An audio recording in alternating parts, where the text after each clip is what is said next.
नमस्कार दोस्तों, कैसे हो। हम चर्चा कर रहे हैं जयशंकर प्रसाद की कामायनी की। आपका ये कामायनी का ये चैप्टर काफ़ी लंबा हो गया,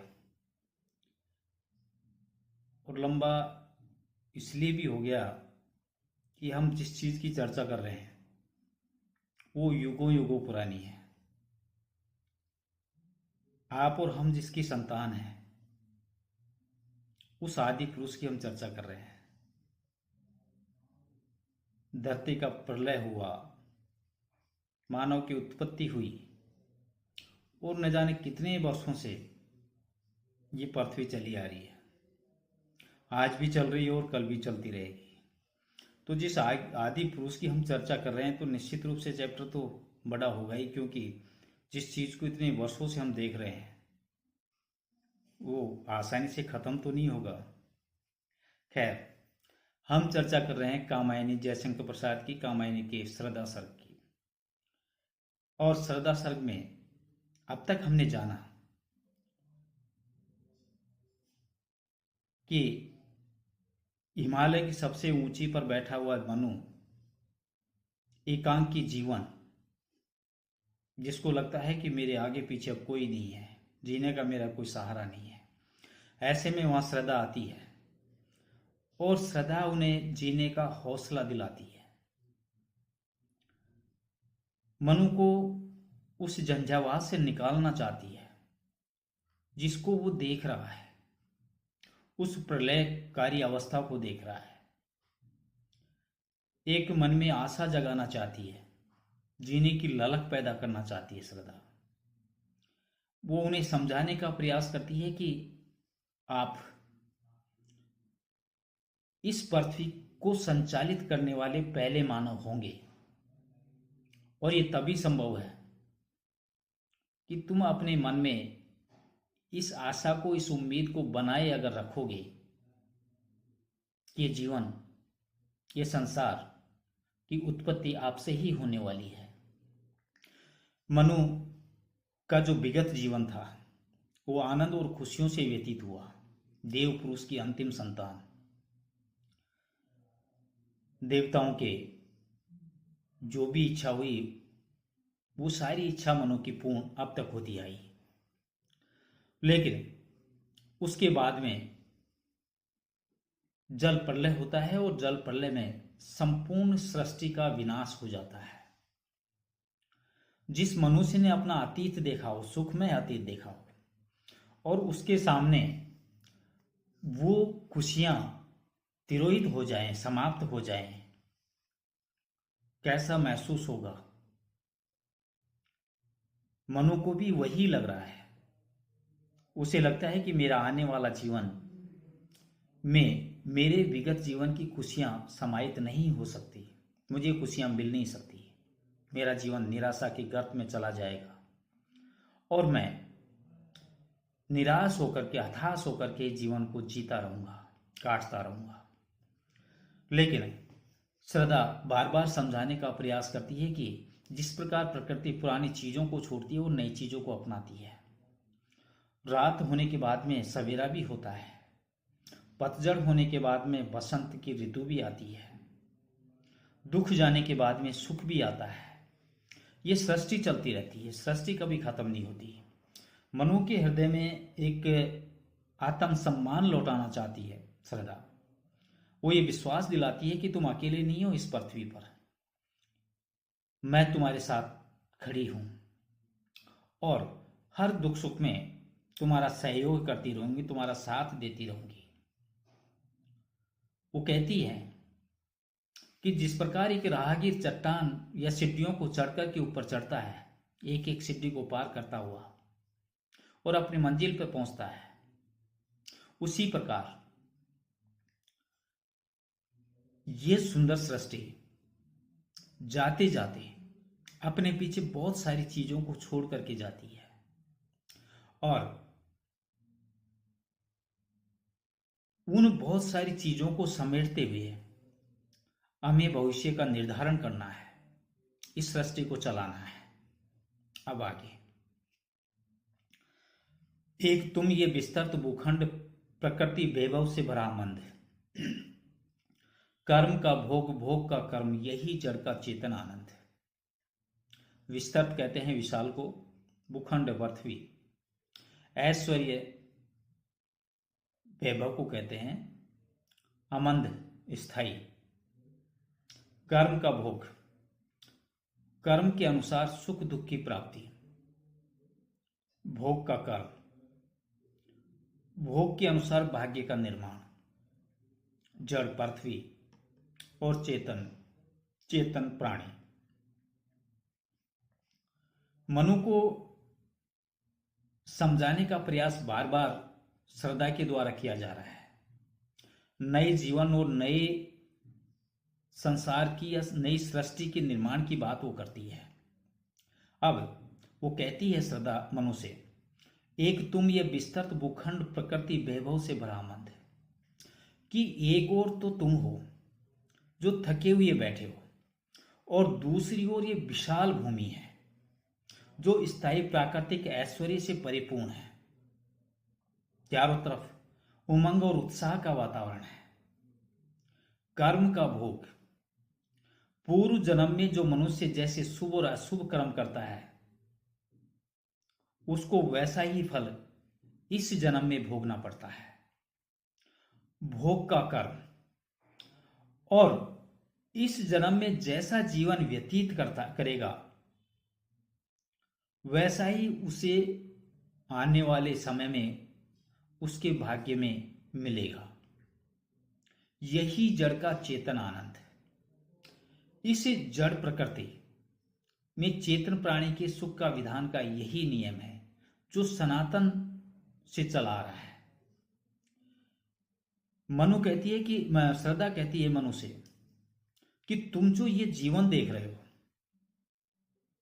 ये जीवन तुम्हारा जीवन आज का जीवन नहीं है। आपने विगत में, भूतकाल में कैसा उस जीवन को जिया है, कैसे कर्म आपने किए हैं, उस कर्म के कारण आपको ये जीवन मिला है। और आज जैसा आप इस संसार के लिए कर्म करोगे, निश्चित रूप से उसी प्रकार का भाग्य तुम्हें आगे जाकर के मिलेगा। ये प्रकृति का एक नियम है। प्रकृति के पास बहुत सारा वैभव है, लेकिन मनुष्य कर्म के अधीन होता है। अच्छे कर्मों के कारण वो आगे बढ़ता चला जाता है और बुरे कर्मों के कारण वो विनाश के गर्त में चला जाता है। प्रकृति अपना रूप नहीं छोड़ती, उसका कार्य है चलना, और वह मनुष्य को उसी प्रकार का सुख प्रदान करती रहती है जैसे विगत में वो करती आई है। लेकिन मानव का स्वयं का कर्म कैसा होगा, उस कर्म के आधार पर वह अपने भाग्य का निर्माण खुद करता है। मनु से श्रद्धा कहती है कि तुम इस तरह थके हुए क्यों बैठे हुए हो? तुम्हें अपने जीवन का निर्माण करना है, अपने भाग्य को संवारना है। नई सृष्टि की रचना तुम्हें करनी है, और उस नई सृष्टि की रचना करने के लिए तुम्हें कर्मशील बनना पड़ेगा। इस तरह थक करके बैठने से पार नहीं पड़ने वाली है। एक उत्साह जगाना चाहती है मनु के हृदय में। जिस मनु ने अपने सुंदर अतीत को खोया और वर्तमान में उस जल प्रलय की स्थिति को देखने के कारण वो निराश और हताश है, श्रद्धा उस हताशा के दौर से बाहर निकालना चाहती है मनु को, और नए जीवन के संचार के लिए, नई सृष्टि के निर्माण के लिए उसको चेतन अवस्था में लाना चाहती है, कि उत्साह का वर्धन करना चाहती है। वो कहती है कि जिस प्रकार प्रकृति अपने पूर्ण वैभव में आज भी मौजूद है, कल भी मौजूद थी, इस प्रलय की अवस्था में भी है, आने वाले भविष्य में भी रहेगी, तो क्यों नहीं तुम भी अपने हृदय में उत्साह क्यों नहीं जगाते? इस तरह थके रहने से या थके बैठने से सृष्टि का निर्माण नहीं होने वाला। आगे, अकेले तुम कैसे ऐसा यजन कर सकते? तुच्छ विचार तपस्वी आकर्षण से लीन कर सके, आकर्षण से हीन कर सके नहीं आत्म विस्तार। यजन कहते हैं जीवन का यज्ञ, आत्म विस्तार खुद का विकास। सदा मनु के हृदय में उत्साह जगाने के लिए फिर आगे कहती है कि सृष्टि कैसे चलने वाली है, सृष्टि का निर्माण कैसे होगा, और वो सृष्टि का निर्माण तुम अकेले नहीं कर सकते। क्या कहती है? अकेले तुम कैसे ऐसा यजन कर सकते तुच्छ विचार कि एकांकी जीवन व्यतीत करने का निश्चय क्या कोई अच्छा विचार है? अच्छा, एक बात तुम बतलाओ। मनु से सवाल पूछती है श्रद्धा कि एक बात बताओ कि जीवन यज्ञ को बिना सहधर्मिणी की सहायता से तुम अकेला कैसे पूरा कर सकते हो? अकेले तुम कैसे ऐसा यजन कर सकते तुच्छ विचार? ये तुम्हारे मन के अंदर जो विचार है कि तुम अकेले सृष्टि का निर्माण कर लोगे, ये तुच्छ विचार है। सवाल छोड़ती है मनु के लिए श्रद्धा कि बताओ तुम कैसे इस सृष्टि का संचालन तुम स्वयं अकेले अपने बलबूते पे कर सकते हो? तपस्वी, ये तप में लीन रहने वाले प्राणी आकर्षण से हीन कर सके नहीं आत्म विस्तार। तुम आकर्षण को परे फेंककर अपनी आत्मा का विकास तुम कैसे कर सकते हो? यज्ञ करने के लिए एक जोड़े की आवश्यकता होती है, पति पत्नी की आवश्यकता होती है। भगवान श्री राम ने भी जब अश्वमेध यज्ञ किया था और सीता को वनवास भेज दिया था, तो उस यज्ञ को संपूर्ण करने के लिए उन्होंने भी सीता की अनुपस्थिति में एक स्वर्ण की मूर्ति स्थापित अपने बराबर की थी और तब उस यज्ञ को संपूर्ण किया था। श्रद्धा मनु से भी यही कहती है कि यह जीवन का यज्ञ है जो पति पत्नी दोनों के सहयोग से ही पूरा होगा, अकेले से ये पूरा नहीं होने वाला। जीवन का जो पहिया है वो एक के सहारे नहीं चलता। जीवन को चलाने के लिए रथ के दोनों पहिए सलामत होने चाहिए। नदी बहती है लेकिन उसके दोनों पाट होने चाहिए। श्रद्धा मनुष्य कहती है कि तुम इस तरह असहाय और निराश और एकांकी जीवन व्यतीत कर रहे हो और तुम ये समझते हो कि इस एकांकी जीवन व्यतीत करके तुम अकेले रह करके पूरी सृष्टि का निर्माण कर लोगे। तुमने ये कैसे सोच लिया कि तुम तपस्या में लीन हो जाओगे और तपस्या में लीन होकर के इस संसार से वैराग्य धारण कर लोगे और वैराग्य धारण करके बिना आकर्षक के, बिना सौंदर्य के, बिना किसी साथी के तुम अपनी आत्मा का विकास कर लोगे? यह संभव नहीं है। तुम्हें अपनी आत्मा का विकास करने के लिए, इस सृष्टि के संचालन के लिए, अपने मन में आशा और उत्साह जगाने के लिए तुम्हें एक साथी की आवश्यकता होगी जो तुम्हें हर दुख से बचाएगा, तुम्हारे साथ बराबर रथ के दोनों पहिए की तरह साथ साथ चलेगा। तभी यह सृष्टि चल पाएगी।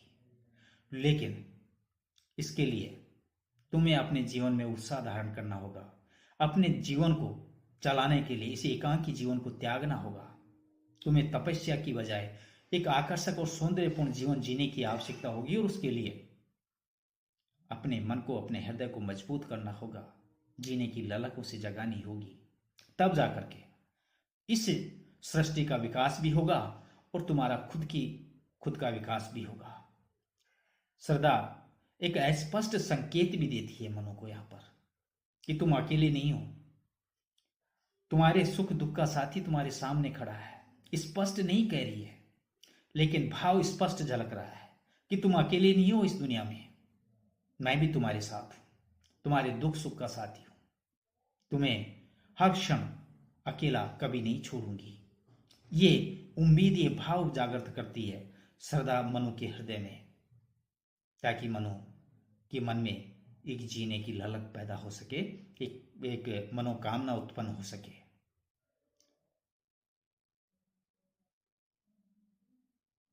इस कड़ी को मैं यहीं समाप्त करना चाहूंगा। इसके आगे हम अगली कड़ी में चर्चा करेंगे। तब तक नमस्कार।